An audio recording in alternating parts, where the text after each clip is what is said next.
Shalom, Assalamualaikum warahmatullahi wabarakatuh. Perkenalkan, nama saya Esra Yenita dari kelas 12A SMK Tridaya Pratama. Sebelumnya mohon izin kepada Bapak Bagas selaku guru mata pelajaran panen dan pasca panen. Baik, dalam video ini saya akan mempresentasikan mengenai poin-poin yang terdapat di dalam bagian pertama, yaitu aspek pengetahuan. Poin pertama yaitu lingkup kerja K3 di tempat kerja. K3 sendiri merupakan singkatan dari keselamatan dan kesehatan kerja yang memiliki makna suatu pemikiran dan upaya untuk menjamin keutuhan dan kesempurnaan baik jasmani maupun rohaniah tenaga kerja. Jadi pada dasarnya K3 ini merupakan kegiatan untuk menjamin kondisi kerja yang aman dan terhindar dari gangguan. Hal ini bertujuan agar setiap tenaga kerja dan orang lain yang berada di tempat kerja mendapat perlindungan atas keselamatannya. Kemudian, setiap sumber produksi dapat dipakai dan dipergunakan secara aman serta efisien. Kemudian, lingkup K3. Yang pertama itu tempat kerja. Lingkup pelaksanaan K3 adalah semua area yang digunakan dalam proses produksi. Oleh sebab itu, tempat kerja harus benar-benar sehat dan aman untuk bekerja. Selanjutnya, alat kerja. Penting untuk memastikan kelengkapan dan kualitas dari alat kerja dan bahan dapat terjaga.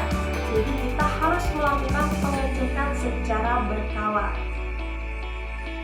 Yang terakhir, metode atau cara kerja. Cara kerja harus dituangkan dalam sebuah SOP atau Standar Operational Procedure.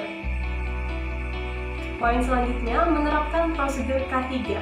Hal yang dapat kita terapkan dalam menerapkan prosedur K3 ini, yang pertama menggunakan APD atau alat pelindung diri, kemudian memelihara peralatan-peralatan kerja, melakukan pengontrolan terhadap peralatan-peralatan secara berkala, mempekerjakan petugas kebersihan untuk selalu menjaga kebersihan lingkungan sekitar, menyediakan fasilitas yang memadai, perencanaan program K3 yang terkoordinasi, melakukan penilaian dan tindak lanjut pelaksanaan keselamatan kerja. Poin selanjutnya, mengidentifikasi tindakan antisipasi mengurangi resiko K3. Tindakan yang bisa kita lakukan untuk mengurangi resiko K3 yaitu yang pertama, kita harus mengumpulkan semua informasi mengenai bahaya yang ada di tempat kerja. Kita bisa mengumpulkan informasi ini baik melalui media sosial maupun orang-orang yang ada di sekitar kita. Kemudian lakukan inspeksi secara langsung atau observasi secara langsung untuk menemukan potensi bahaya yang ada di tempat kerja. Selanjutnya, lakukan identifikasi bahaya terhadap kesehatan kerja, lakukan investigasi pada setiap insiden yang terjadi, lakukan identifikasi bahaya yang terkait dengan situasi darurat dan aktivitas non-rutin. Setelah melakukan pengumpulan informasi, observasi, identifikasi, investigasi, dan lain sebagainya, perlu sekali untuk kita lakukan pengelompokan sifat bahaya yang telah teridentifikasi. Kemudian kita harus menentukan langkah-langkah pengendalian untuk sementara dan tentukan prioritas bahaya yang perlu pengendalian secara permanen. Poin selanjutnya, menentukan APD atau alat pelindung diri. Menentukan APD harus memperhatikan aspek-aspek sebagai berikut. Pertama, APD harus sesuai dengan jenis bahaya yang ada di area kerja. APD harus mampu memberikan perlindungan maksimal terhadap bahaya-bahaya yang dihadapi oleh pekerja. Berat APD hendaknya seringan mungkin dan tidak menimbulkan rasa ketidaknyamanan yang berlebihan saat digunakan terus-menerus. APD dapat digunakan secara fleksibel. APD tidak menimbulkan bahaya-bahaya tambahan bagi penggunanya. APD harus memenuhi standar yang berlaku. Komponen APD mudah didapat guna memudahkan perawatannya. Poin selanjutnya, jenis alat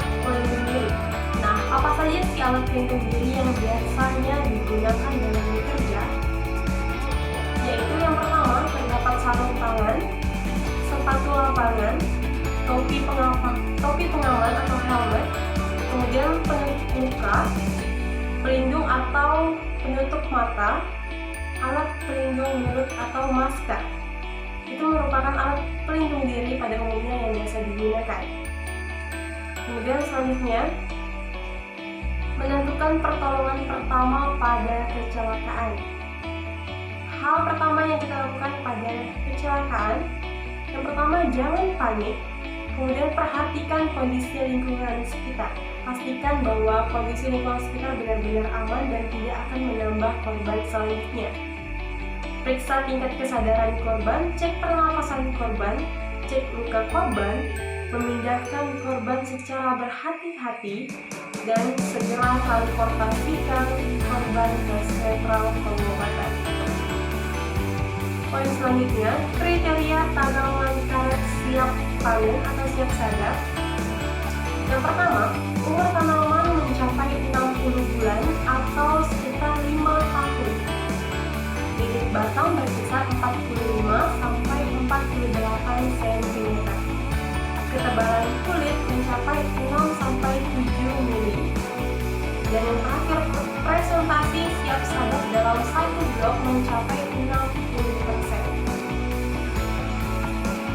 Kemudian, poin selanjutnya, menentukan peralatan yang digunakan dalam pemanenan.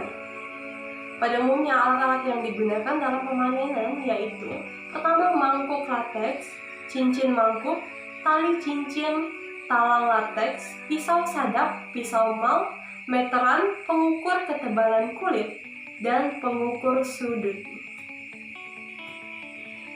Kemudian waktu pemanenan yang tepat. Penyadapan dilakukan pada dini hari, yang mana waktu paling ideal untuk melakukan penyadapan adalah mulai pukul 4-8 pagi. Karena pada waktu tersebut tekanan turgor akan lebih besar sehingga pembuluh lateks dapat mengeluarkan banyak lateks. Kemudian teknik pemanenan sesuai dengan kriteria panen. Teknik penyadapan karet yang pertama, kita harus menentukan matang sadap terlebih dahulu. Selanjutnya, persiapan buka sadap, penggambaran bidang sadap, pemasangan talang sadap dan mangkuk sadap, dan yang terakhir, pelaksanaan penyadapan. Poin selanjutnya yaitu cara mencatat hasil panen. Jadi, hasil panen yang dicatat itu dibuat dalam bentuk laporan dengan format blok prestasi. Prestasi ini terbagi menjadi dua, prestasi lateks dan prestasi rumah. Kemudian total, kerja, dan pohon yang tersadap. Ini merupakan format yang terdapat di dalam laporan tersebut. Sehingga hasil setiap kegiatan panen itu dicatat dalam laporan dengan format yang seperti ini. Selanjutnya, spesifikasi produk yang digunakan menurut kebijakan perusahaan.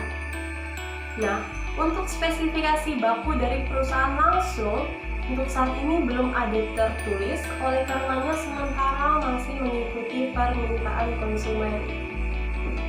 Poin selanjutnya, cara melakukan grading, labeling, dan perlakuan sesuai spesifikasi pasar. Perlu kita ketahui terlebih dahulu, apa sih itu grading? Jadi grading merupakan proses pengelompokan dan pengklasifikasian bahan berdasarkan spesifikasi tertentu. Ini meliputi ukuran, jenis, mutu, dan lain sebagainya. Dengan melakukan grading, kita akan dimudahkan untuk melakukan pengontrolan kualitas hingga penentuan harga. Untuk melakukan grading sendiri, kita harus mengetahui jenis-jenis cacat dan karakteristik yang dapat mempengaruhi klasifikasi yang telah ditentukan. Poin selanjutnya, labeling. Labeling ini merupakan pemberian tanda atau identitas pada produk sebagai bentuk pembeda dengan produk-produk lainnya. Nah, labeling ini bisa dilakukan dengan menempelkan tanda atau memberi cap pada produk. Selanjutnya, perlakuan yang bisa dilakukan yaitu produk RSS yang telah dibalkan diberi pelaburan agar bal tidak melekat satu dengan yang lainnya, dan ini juga merupakan salah satu bentuk pencegahan tumbuhnya jamur. Poin selanjutnya, cara menentukan pengemasan produk berdasarkan warna, berat, dan dimensi. Untuk RSS 1, lembaran yang dihasilkan harus benar-benar kering, bersih, kuat, tidak ada cacat, tidak berkarat, tidak melepuh, serta tidak ada benda-benda pengotor, serta berwarna cerah terang. RSS 2, lembaran kelas ini masih menerima gelembung udara serta noda kulit pohon yang ukurannya agak besar, yaitu 2 kali ukuran jarum pentul, warna kurang jernih. Untuk RSS 3, terdapat cacat warna, gelembung udara besar 3 kali ukuran jarum pentul, ataupun noda-noda dari kulit tanaman karet. Kemudian RSS 4, terdapat gelembung udara kecil-kecil sebesar 4 kali ukuran jarum pentul, karet agak rekat, atau terdapat potongan kulit pohon dan noda-noda, bercak karat atau jamur 20%. Terus lalu ada juga yang disebut dengan cutting. Cutting ini merupakan potongan dari lembaran yang terlihat masih mentah atau terdapat gelembung udara sehingga dapat digunting. Karet yang sudah dibalkan tidak dikemas dengan bedah atau barang lain, hanya menggunakan karet sejenisnya saja. Berdasarkan ciri-ciri setiap RSS tersebut, kita dapat membedakan pengemasan berdasarkan warna tiap RSS tersebut dari RSS 1, 2, 3, dan 4. Kemudian berat bersih tiap bandela yang digunakan di perusahaan KMS sendiri yaitu 113 kg. Untuk dimensi tiap bandela yaitu 52 cm x 52 cm x 52 cm. Poin selanjutnya, menentukan wadah yang tepat untuk melakukan pengemasan produk. Wadah yang digunakan dalam pengemasan RSS berupa sheet sejenisnya saja, yang kemudian diberi perlakuan atau pelaburan dengan talc powder atau kapur yang telah dicampur dengan asam semut agar tiap bal tidak melekat satu dengan yang lainnya dan untuk mencegah terkontaminasi dengan jamur. Selanjutnya, menjelaskan teknik pengiriman produk ke gudang dengan benar. Untuk RSS yang telah dikemas atau dibalkan, biasanya dipindahkan ke gudang dengan menggulingkan bal tersebut. Ini merupakan cara yang biasa diterapkan di perusahaan KMS karena memiliki jarak yang cukup dekat dengan gudang sehingga hanya dilakukan penggulingan bal saja. Selanjutnya, cara memonitor fasilitas gudang secara akurat dan efisien. Cara yang pertama yang bisa kita lakukan yaitu membuat data akurat, membuat prediksi persediaan, melakukan pengecekan, memisahkan stok lama dan stok baru. 5. Menjadwalkan persediaan barang. 6. Menyesuaikan tata letak barang. Poin selanjutnya, cara memelihara gudang yang tepat. Untuk bagian pemeliharaan gudang ini berkaitan dengan kebersihan gudang yang merupakan bagian dari 5S. Jadi dalam menerapkan kebersihan gudang atau pemeliharaan gudang kita harus menerapkan 5S yaitu seiri, seitong, seiso, seiketsu, dan seisuke yang memiliki arti ringkas, rapi, resik, rawat, dan rajin. Jadi untuk udang ini sendiri harus benar-benar menggunakan 5S tersebut. Kemudian mencatat setiap kegiatan pasca panen. Kegiatan apa saja sih yang biasa dilakukan pasca panen? Yang pertama, melakukan penyaringan lateks, kemudian pemberian air bersih dan asam semut yang telah ditakar, pembuangan busa dari pengadukan, melakukan penyekatan, melakukan penggilingan, kemudian melakukan penjemuran RSS. Ini merupakan RSS yang telah digiling. Kemudian sortasi, penimbangan RSS sesuai ketentuan yaitu 113. Kemudian pengepresan, pelaburan hingga proses labeling, dan yang terakhir yaitu penyimpanan atau persiapan untuk pemasaran produk. Demikian yang dapat saya sampaikan. Jika terdapat salah kata, saya mohon maaf. Akhir kata saya ucapkan terima kasih. Shalom, assalamualaikum warahmatullahi wabarakatuh.